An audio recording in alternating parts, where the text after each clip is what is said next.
Alright, it's time we talk about Erin, how to fully build her since she has right now a banner going on. If you decide to pull for her, how should you be building her, team compositions she can fit in, best cards for her, and everything else in between. As usual, before we start, hello there, welcome back to the Waifus. I'm Sefhi, your favorite gambling addict, and today's topic, of course, is the Erin full build. Oh, lucky when recording videos, of course. Every time I'm pulling on my own, I get nothing.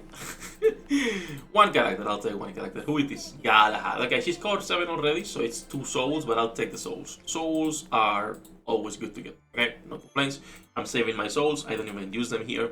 I do not get selectors. I'm mostly saving them for the training system.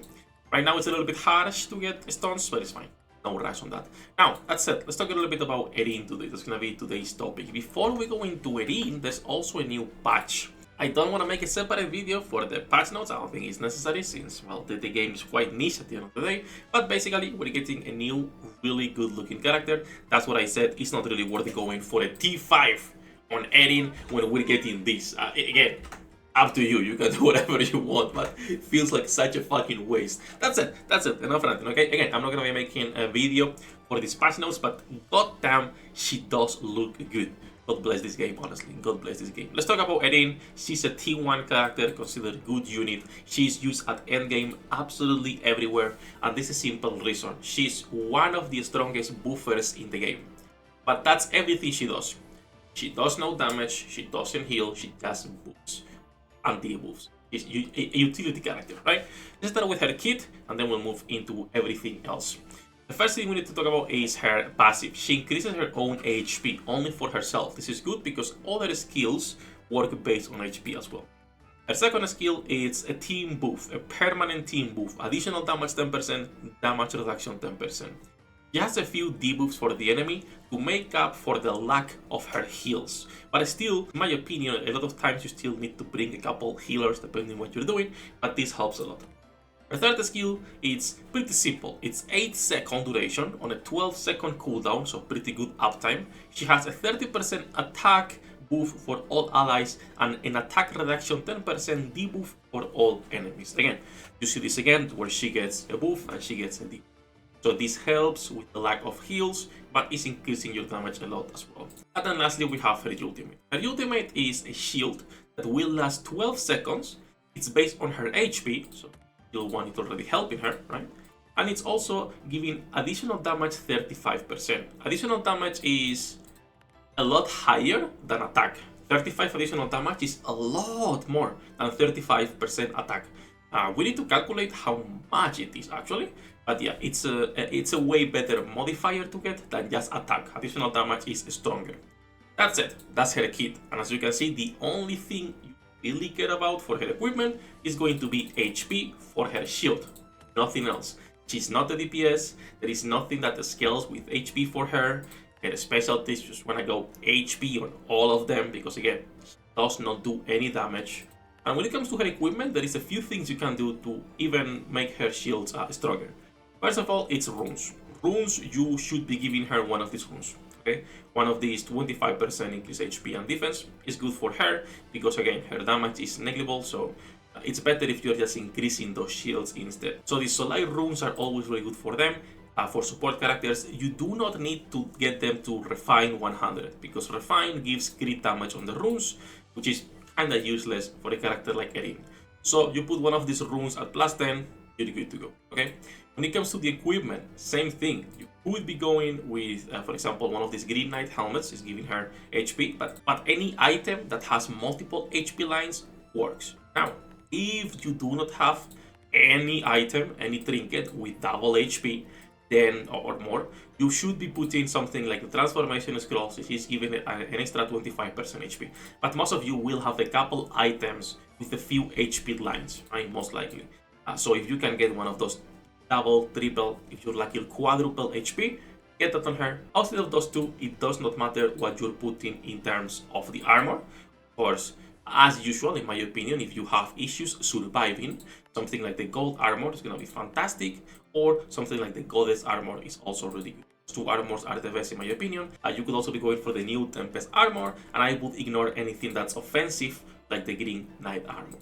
For her weapon, it changes a bit because you could be going, right, for just a basic stuff, whatever it is, one of these new thunderclaps, whatever it is, right? But I would recommend instead going for a support weapon on her. So be it your infinity stuff, be it a Gambatain. A Gambatain is pretty good actually. I would recommend going for something like that rather than just a normal weapon that's not really gonna be doing much on her. So that's in terms of gear, how to properly build her. Let's talk about her card. I'm gonna be 100% honest, this is a card you can completely skip. I don't think I've ever used her. I used her the first week I got Erin because I always get the cards for the characters. I like collecting them, but I've never used them again. If we come to the cards tier list, as you can see, it's a safe investment on a T1, but safe investment doesn't mean I would recommend going for it, right? When you have other cards that clearly are better. In fact, I might be moving it down to niche situational. The reason it's a safe investment is because it's still increasing the HP and also giving everyone on the team a 20% attack and defense buff. But when we talk about like the utility itself, it's not that great because this is good, but it is better if you are equipping her cards like Merlin, which is giving everyone a 36% attack increase, right? Or if you're doing something like Vivian, giving a 36% critical damage buff. Or even better, depending on your team composition, if you equip on her either the Carpe Diem card or the Lilith card for easier crits, right? The Lilith card helps you crit because it's reducing the crit resistance on the enemies, and the Cirque card will help pushing harder content because it's going to be reducing the attack on the enemies by 15%, which is huge. This card is one of the best cards in the game. So those are like the recommendations in my opinion. If you don't have any of the usual support cards, so Lilith, Cirque, Vivian, Merlin, in terms of magic characters, you can take her own card, it's fine.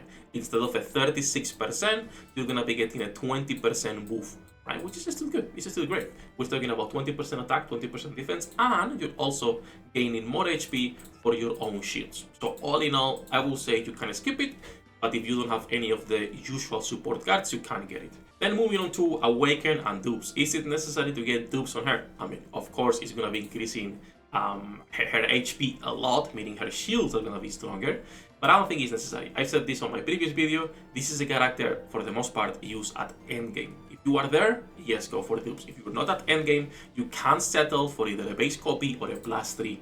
Going anything further or any beyond on that on supports, I'm not a fan. I will never recommend going past plus 3 on almost any character, unless it's one of the top DPSs in the game. But that's just my opinion and my preference. When it comes to specialties, I already said this, reroll for HP. I'm not a fan of rerolling and min-maxing, getting everything blue or purple. Personally, don't care too much, a 22% HP in there is good, and I don't want to waste stones that I can save for the next character instead. And then when it comes to her training, it's low priority because it's defense. And at the moment, is there any character that scales with defense? Percival, maybe? Oh no, I don't know if there's any character that scales with defense. I don't think so. Again, I might be tripping. But outside of getting more stats for her on the HP nodes, which is, it's gonna be helping her shields, but not that much, is low priority. Even for her skill, really low priority. So that's for Edin herself. What about team compositions? Where can you put her, Sefhi? Is there like anything specific you need to do? I'm gonna be honest, this is a character that fits absolutely everywhere. Edin is the character that can be used to buff any team. Doesn't matter if it's magic, doesn't matter if it's physical, doesn't matter if it's specific elements, doesn't matter if it's knights or wizards. You can put her everywhere, and she will be working as a buffer.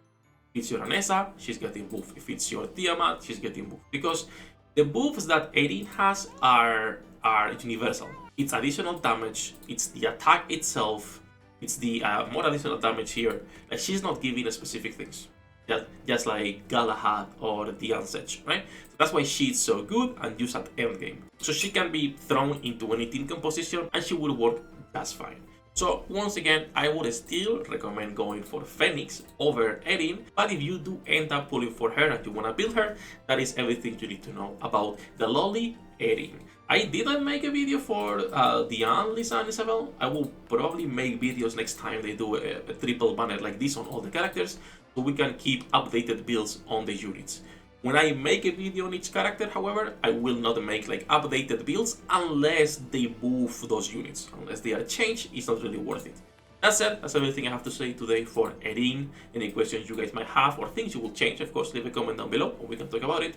As usual, we're live every single day. Links down below. Good luck with your pool, dear. I'll see you on the next one.